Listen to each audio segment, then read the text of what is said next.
ചേച്ചി, ചേച്ചി കാണാനേ ഒരു താഴ്ന്ന ജാതിക്കാരൻ മുറ്റത്തു നിൽക്കുന്നു.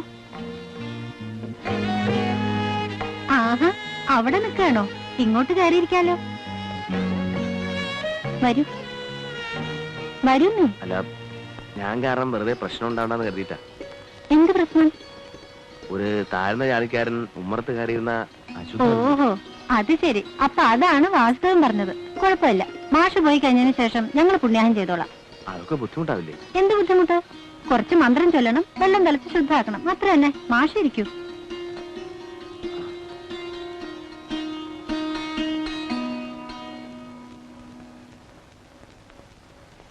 വിവരങ്ങളൊക്കെ അറിഞ്ഞു.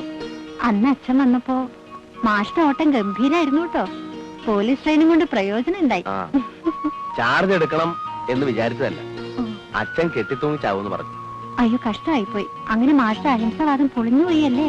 ഏയ്, അങ്ങനെ പൊളിഞ്ഞിട്ടൊന്നുമില്ല. ഞാൻ ആരെയും തല്ലാനും കൊല്ലാനും ഒന്നുമില്ല.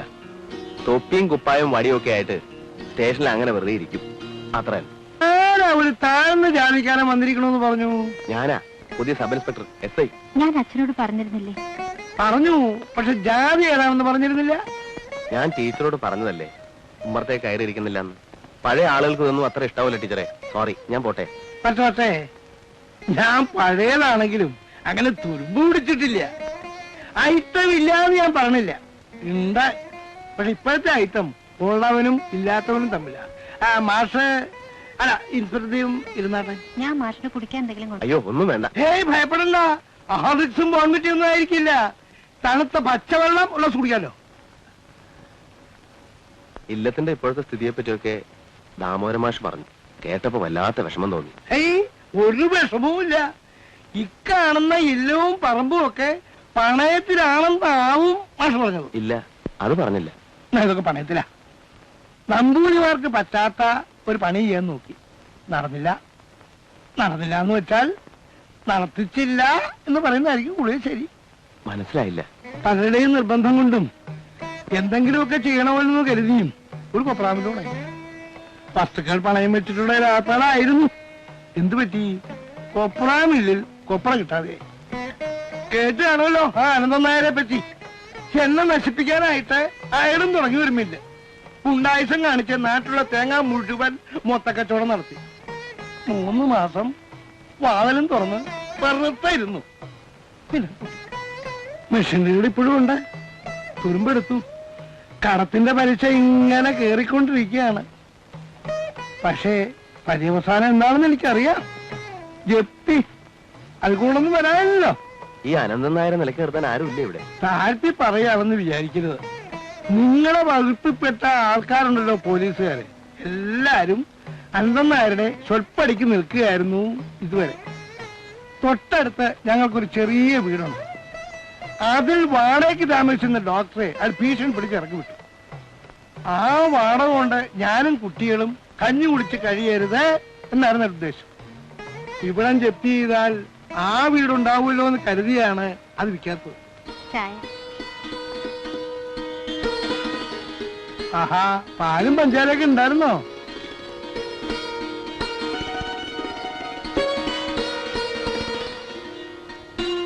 ഇനി വല്ലതും ഉണ്ടായാൽ അനന്തൻ നായരെ ഞാൻ വെറുതെ വിടില്ല. ഞാൻ തമാശ പറഞ്ഞതല്ല. എന്ത് പ്രശ്നം ഉണ്ടെങ്കിലും എന്നോട് പറഞ്ഞാൽ മതി, ഞാൻ പിന്നെ വരാം.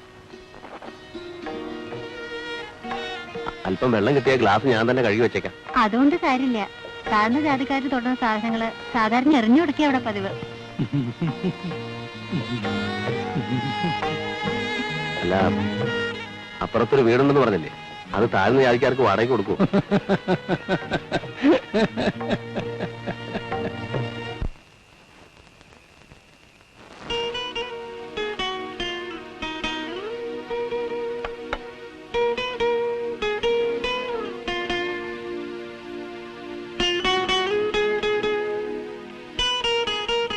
അഹിംസ കപ്പ എവിടെയായിരുന്നു? ആര്? എന്ത്? ഒറ്റക്കിരുന്ന് കിണിച്ചുകൊണ്ടിരുന്നതിന്റെ കാര്യമാണ് ചോദിച്ചത്. അല്ല, മാഷ്ടെ ഭാര്യ വന്നു കഴിഞ്ഞാൽ പിന്നെ ഞാൻ എവിടെ താമസിക്കും എന്നാലോചിക്കായിരുന്നു. ഭാര്യ വരാൻ ഇനി 2 മാസം ഉണ്ടല്ലോ. എന്നാലും നേരത്തെ ഒരു വീട് കണ്ടുവയ്ക്കണമല്ലോ. അതിനാണോ വിളിച്ചത്? ഞാൻ ചിരിച്ചില്ല. ഇല്ലേ? ആ നമ്പൂരുടെ കഥകൾ ആലോചിക്കുമ്പോ വലിയ വിഷമം.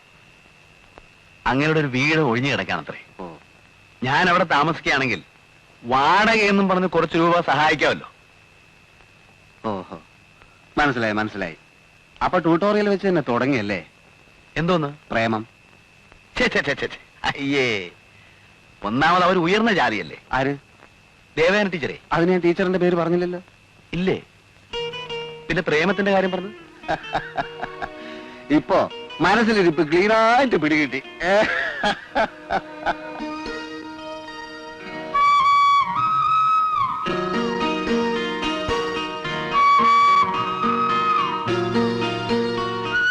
അകത്താരുമില്ലേ? ആര്? ടീച്ചറോ?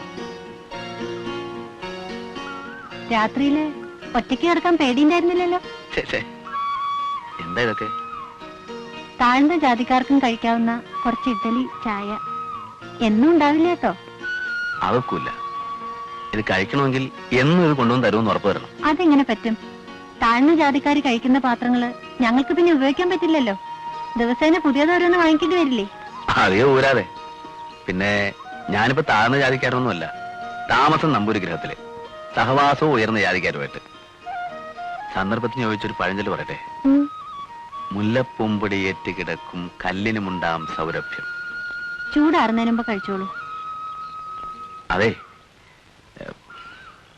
പിന്നെ അല്ലേ വേണ്ട, ഞാൻ പിന്നെ പറയാം. എന്താ? ഒന്നുമില്ല. എന്ത് പറ്റി? അല്ല, ഞാനത് പറഞ്ഞ ചിലപ്പോ ദേവിക്ക്, അല്ല ടീച്ചർക്ക്. വിഷമിക്കണ്ട, ദേവിന്ന് വിളിച്ചാ മതി. ടീച്ചർ വിളി വല്ലാതെ ബോറായി തുടങ്ങിയിട്ടുണ്ട്. എനിക്കും തോന്നി. ആ ദാമോദരൻ മാഷോട് ദേഷ്യവും തോന്നരുതട്ടോ. എന്തിന്? മാഷ് പറയാ ഞാൻ ഇങ്ങോട്ട് താമസം മാറ്റിയത് എന്നും എപ്പോഴും ദേവിയെ കാണാൻ വേണ്ടിയാണ്. അത് പിന്നെ അത് വെറുതെ അങ്ങനെ തമാശ പറഞ്ഞതാ. അതിപ്പോ ഇവിടെ എന്നോട് പറഞ്ഞത് വെറുതെ ഒരു രസത്തിന്. ഇത്തരം കാര്യങ്ങൾ വെറുതെ ഒരു രസത്തിന് പറയാൻ പാടുണ്ടോ? മാഷക്കറിയാലോ, നിത്യവൃത്തിക്ക് തന്നെ വഴിയില്ലാതെ വിഷമിക്കുക ഞങ്ങള്.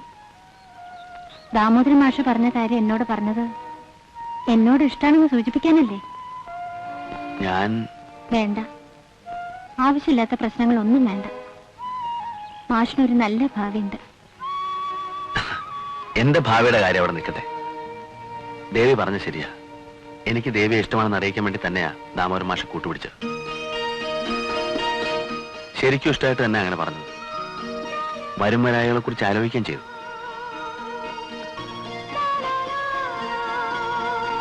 എന്തിനാ കരയുന്നേ? നശിച്ച കുളം തോണ്ട ഒരു കുടുംബത്തിലെ പെണ്ണാണ് ഞാൻ. നശിച്ചിട്ടില്ലാത്ത ദേവിയുടെ മനസ്സ് മാത്രമേ എനിക്ക് വേണ്ടൂ.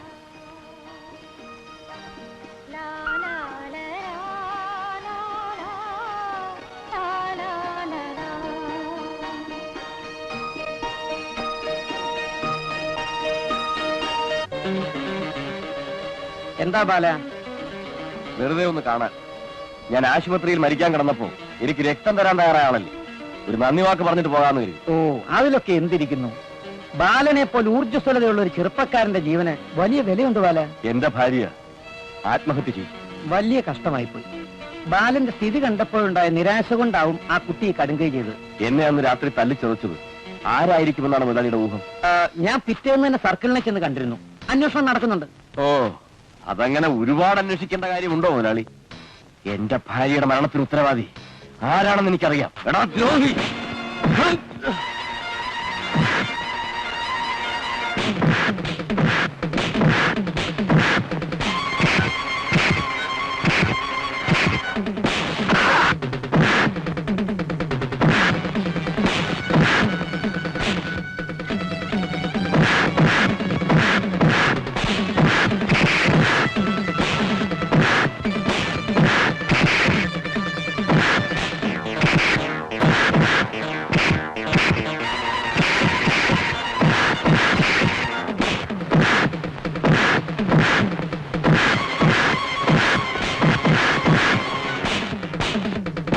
ഹലോ, ഇൻസ്പെക്ടർ അല്ലേ? ഞാൻ അനന്തൻ നായർ. എത്രയും പെട്ടെന്ന് എന്റെ വീട്ടിൽ വരണം. ഒരു തെമ്മാടി ഇവിടെ വന്ന് കിടന്ന് ബഹളം ഉണ്ടാക്കുന്നു. തെമ്മാടിയോ? ആക്രമിക്കാൻ വന്നു? ആ ഹലോ, ആരാ ആരാ ആരാ? ഹലോ ഹലോ, കുഴപ്പമായോ? എന്താ സാർ? അക്രമം നടക്കുകയാണ്. എല്ലാവരും തയ്യാറായിക്കോളൂ. എന്നും സംഭവിക്കാം. അനന്തൻ നായരുടെ വീട്ടിൽ അക്രമം നടക്കുന്നു. ഓ, ഉടനെ പോകണം. നിങ്ങൾ പോയപ്പോഴേ ഇവിടെ സ്റ്റേഷനിൽ ആരുമില്ലല്ലോ. അത് മുതലാളിക്ക് ഇഷ്ടമല്ല സാർ. സാർ ഇവിടെ വരൂ. സാർ പോകണം. ജീപ്പുണ്ട്, ഞാൻ ഇവിടെ ഇരുന്നോളാം. എങ്കിൽ തോക്കിൽ ലാത്തി എല്ലാം എടുത്തോളൂ. എന്താണ് സംഭവിക്കാൻ പോണെന്ന് പറയാൻ പറ്റില്ലല്ലോ. സാർ എന്തിനാ ഭയപ്പെടുന്നത്? ആര് പറഞ്ഞു ഭയമുണ്ടെന്ന്? എന്നാലും നമ്മൾ ഒരു മുൻകരുതൽ എടുക്കണ്ടേ? Precaution precaution. വേറെ റെഡിയാക്കും, വേറെ റെഡിയാക്കും. പോകൂ, കേട്ടോ.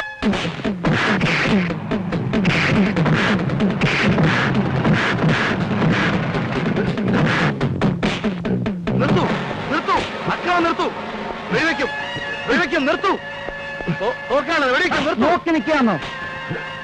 അവരെ അവരെ പിടിച്ചു മാറ്റൂ, മാറ്റൂ.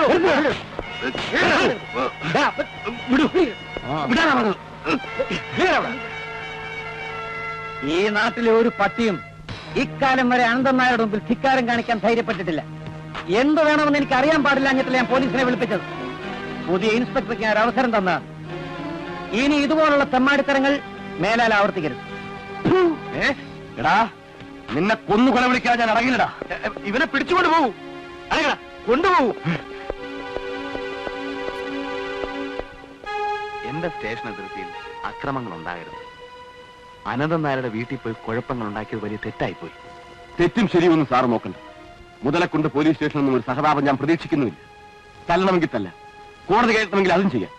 പക്ഷെ സാർ ഒന്ന് മനസ്സിലാക്കണം. ആ അനന്തൻ നായർ ചോറ് കൊടുത്തു പോറ്റുന്ന കുറെ കൂലിപ്പട്ടികൾ എന്നെ തല്ലിച്ചതച്ച് ആശുപത്രിയിലാക്കി. ആഴ്ചകളോളം ഞാൻ ആശുപത്രിയിൽ ബോധമില്ലാതെ കിടക്കുകയായിരുന്നു.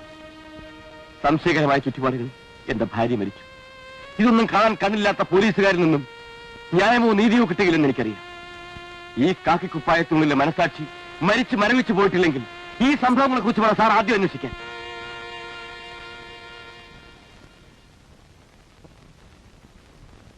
ഇവിടെ ഞാൻ ചാർജ് എടുത്തപ്പോ അങ്ങനെ ഒരു കേസൊന്നും കണ്ടില്ല.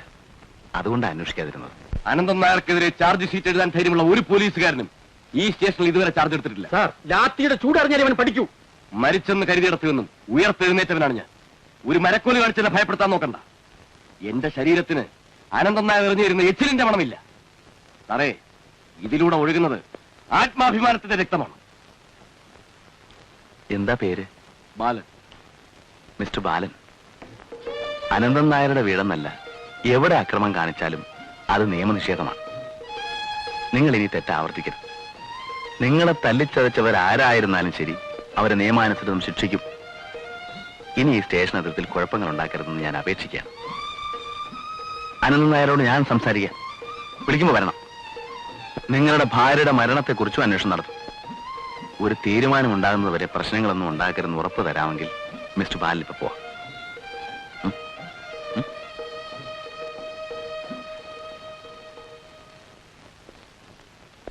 സാർ, അവനെ അകത്താക്കേണ്ടതായിരുന്നു. മുതലാളിക്ക് ദേഷ്യം വരും. അകത്താക്കിയ ബാലിന് ദേഷ്യം വരും. അവനും കുഴപ്പക്കാരനാണേ.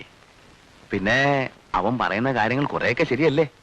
ശരിയും തെറ്റുമൊന്നുമല്ല എന്റെ പൊന്നു സാറേ പ്രശ്നം. മുതലാളിയെ വെറുപ്പിക്കാതിരിക്കുന്നതാ ബുദ്ധി.